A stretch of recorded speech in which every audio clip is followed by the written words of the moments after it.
યોહાનના શુભ સંદેશમાંથી પાઠ અધ્યાય 16 કડી 20-23. હું તમને સાચો સાચ કહું છું કે તમે રોતા અને વિલાપ કરતા હશો, પણ સંસાર હરખાતો હશે. તમે શોકમાં ડૂબી જશો, છતાં તમારો શોક આનંદમાં પલટાઈ જશે. પ્રસૂતિ વખતે સ્ત્રીને વંદના થાય છે, કારણ તેની ઘડી ભરાઈ ગઈ હોય છે. પણ બાળકને જન્મ આપ્યા પછી જગતમાં એક બાળક જન્મ્યું એના આનંદમાં તે વેદના ભૂલી જાય છે. તે જ પ્રમાણે અત્યારે તમે શોક અનુભવો છો, પણ હું તમને ફરી દર્શન આપીશ, અને એટલે તમારું હૈયું હરખાઈ ઉઠશે અને તમારો હરખ કોઈ લૂંટી નહીં શકે. એ દિવસ આવશે ત્યારે તમે મને કશું જ નહીં પૂછો. આ પ્રભુની વાણી છે, તે આપનો આધાર. કૃષ્ણ ભાઈ બહેનો, દરેકના જીવનમાં અલગ અલગ સમયમાં અલગ અલગ એવા ઘટના બની શકે અને આપણે શોકમાં આવી જઈએ છીએ, ઘણું દુઃખ અનુભવીએ છીએ. કૌટુંબિક જીવનમાં કદાચ પતિ તરફથી જાત જાતના પ્રોબ્લેમ હોય, બાળકો તરફથી મિસઅન્ડરસ્ટેન્ડિંગ હોય, સગાઓ તરફથી હેરાન પરેશાન હોય, ઘરમાં જે વહાલા વ્યક્તિ હોય એની બીમારી હોય, પથારીવશ હોય, એક્સિડન્ટ થાય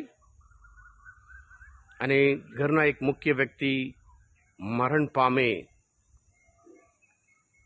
ત્યારે આપણા હૃદયમાં, આપણા મનમાં, આપણા વિચારમાં જાત જાતના પ્રશ્ન, બહુ દુઃખી થઈએ છીએ, જાત જાતના પ્રશ્ન પૂછીએ છીએ. આ કેમ મારા જીવનમાં? કોઈના માટે મેં ખોટું વિચાર પણ કર્યું ના હોય.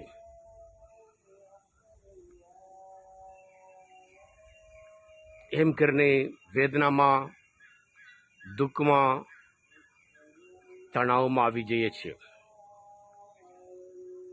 આર્થિક તકલીફ અચાનક આવી જાય, આવી રીતે જાત જાતના પ્રોબ્લેમ હોઈ શકે છે. કૃષ્ણ ભાઈ બેન, આજના શુભ સંદેશમાં પ્રભુ કહે છે, જ્યારે પ્રભુ ઈસુ એમના જે મરણ અને પછી પુનરુત્થાનની વાત કરે છે, એમને શિષ્ય બહુ દુઃખિત થઈ જાય છે. જે પ્રભુ પર વિશ્વાસ રાખી બધું છોડીને એમની પાછળ પાછળ આવ્યા, અને પ્રભુ કહે છે એમના મરણ વિશે, અને મરણ પણ બહુ ક્રૂર રીતે બધા માટે સારું કરતા ફરતા હતા, પણ એમના વિરોધ એટલું સખત. કેટલા બધા લોકોને ખવડાવ્યા, કેટલા બધા લોકોને સાજા કર્યા,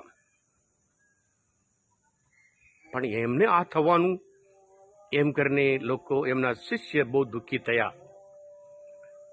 એટલે પ્રભુ એમને કહે છે, તમારો શોક આનંદ બટાઈ જશે.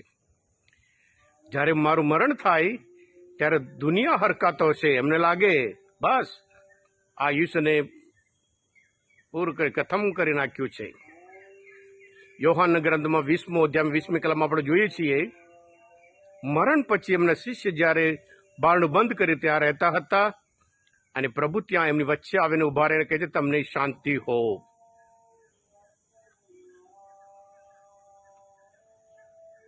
પ્રભુ ઈસુને જોઈને તેઓ હર્ષ પામ્યા. મરણના લીધે દુઃખ અને પુનરુત્થાનના લીધે આનંદ, હર્ષ. કોઈ દુઃખ જીવનમાં કાયમી નથી, અંધારું કશું કાયમી નથી.